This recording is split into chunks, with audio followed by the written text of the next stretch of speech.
So when you started Basel Meets, because when you like, for example, me, I started this podcast myself. I didn't really think about an audience in mind. I just wanted to start it and see what happened. I had an idea kind of demographic, and I think you might have had similar with Basel Meets.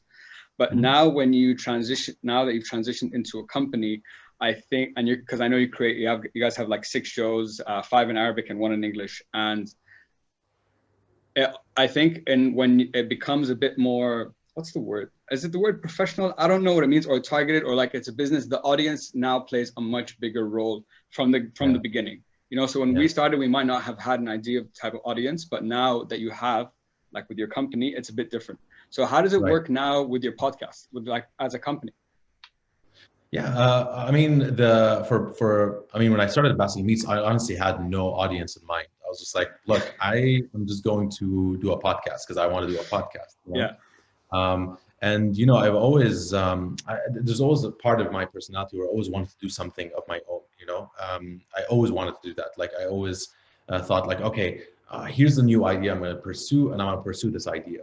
And one thing I found is that I started overthinking all these ideas, like overthinking these ideas to a point where I wanted to perfect everything, no, it's not right. It's not right. Maybe this is not going to work, or that's not going to work, blah, blah. And then what ends up happening is I end up dropping the idea altogether, and that happened to me multiple times over the past 10 years. So what happened with Basel Meets is that it was a kind of a pivotal time for me because I thought I want to declutter my brain, and I cannot think about 10 million things at the same time, because I would think about an idea, and then 10 minutes later I'd think about another idea, and then a month later I'm like, as I work on idea A, I'm now developing idea B, and it's just like it was a shit show, and so what I tried to do it was 2017, and what I tried to do is like, I'm going to declutter. I'm going to focus on 3 things. I knew I liked sneakers at the time. I had the sneaker hype thing going on. So I was like, you know what? Sneakers make me happy. So I'm going to focus on my hobby of sneakers. Sure. 2 is music. I really enjoy music. So I want to continue exploring music and that kind of thing. And, I'm a big rock guy. So, so I really enjoy that part of me. And the last thing is, if I come up with an idea or whatever it is, I'm going to focus just on that one idea. No business ideas that year. Nothing. No business ideas. Yeah. And the one thing I wanted to do was do a podcast. And so I didn't really think much about who the audience was going to be, and why I wanted to do this audience and that kind of thing. So what I wanted to do was something for me. And I wanted to have conversations with people, with interesting people. And that saying, build it and they will come. That was my mentality. Yeah. You know what? I'm going to do it. If it works, great. If it doesn't work, I'll just hang it up and say, like, I tried, Sure. And I think that's a cool quote from James Hetfield of Metallica when he was, when they did S&M, their Symphony of Metallica album. He said, it's a cool thing. If we tried, if it works, we'll say, if it doesn't work, we tried. If it works, then it's cooler, Yeah. And Basel Meets picked up slowly but surely. It started picking up, and it taught me a lot about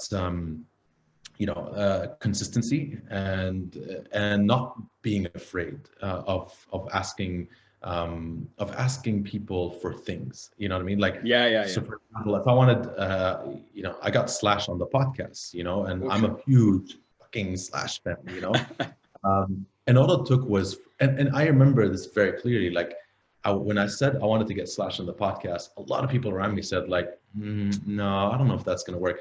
And one particular person told me, well, why the fuck would Slash come on your podcast? Exactly. Yeah. But hey, man, all it took was for me to ask, and package my podcast in a way which was appealing. And, the guys at Anrami thought it was a good idea. And lo and behold, my wife and I went to Abu Dhabi. She was my camera person. And we met Slash, and I had a fucking 20-minute conversation with Slash on my podcast, which is amazing, And with that, it really taught me a lot about just don't fear, just ask the question, do what you think is right for yourself. And if it builds an audience, great. If it doesn't build an audience, it's fine. And thank God it grew, and my love for podcasts grew even more. Yeah. And then I started getting I started getting interested in different types of podcasts.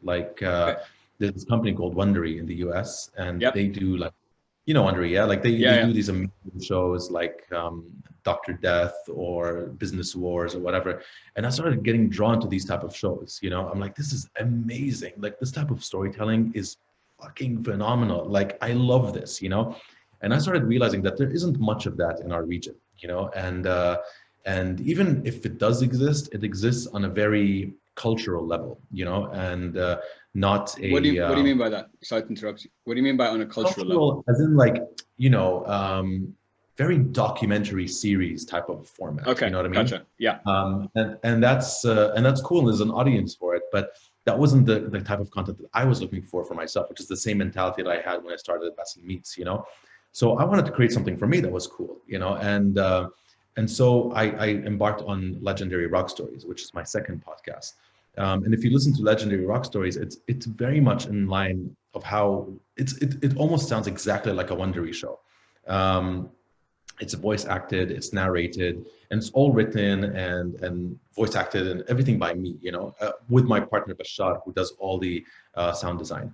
And with that, we started like sort of that's where Rising Giants, that's the inception of it was. It's creating these type of, you know, narrative shows that we don't really have much of in this region.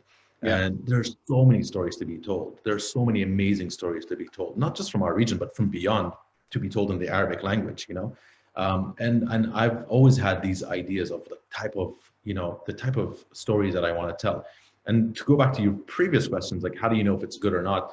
You know, it's almost like because I've consumed so much content and so many yeah, yeah, podcasts, I kind of know like what's gonna yeah, yeah, work and what's gonna work. You know what I mean? yeah, But also, of course, we pair it up with like, you know, how did it do when we release it, and how many minutes were consumed, and how were the download rates and stuff like that, and you know. So yeah, of course, now moving into that, we have to be much more systematic and process sure. driven in how we create shows, you know, and now we focus on audiences way more, you know, like we think about that particular audience and how we can yeah, how we can give a story to that particular audience, and also think about the type of stories that we want to tell, and if there's an audience that exists for that type of audience. So yeah, it's almost like an organic evolution to get there, you know. It wasn't something like it wasn't conscious, I guess. It wasn't an overnight conscious decision. It was more of a, you know, I see where podcasting is moving. I know that as Bassel Meets, I cannot do it in that sort of format. I can do it with other people. And I think I want to empower other people's voices to tell these stories. And I know I can get a lot of people who don't know how to make podcasts to do a great podcast. Yeah, And we'll work on that together, you know, and hence the name Rising Giants, which is like, you know, people who, you know, we're trying to build them up and make yeah, them great, you know, great individuals and build great formats and great stories and great IPs. yeah. Sorry if I'm going too much on my answers, but you know, I get a little No, passionate about no, podcasts. no, no.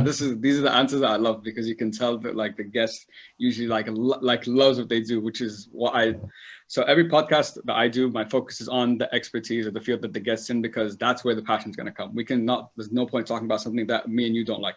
So, there's so many things that you said that I resonated with. First of all, I love how you said earlier in our conversation that you had a recording with one of your ex-bosses and you know people think he's this intimidating guy and so on, but you sit down when you sit down you just have a conversation with him and then that's like you said, you really start to connect, understanding like this is just another person later on like in their life. They've achieved one, two, three, but at the end of the day they have families, they have kids, they go through the same things that we all go through, so it makes it so much more like relatable. And number two also is the questions that your friends said, like why would Slash want to come on your podcast, like who's Basel, Yeah. like why.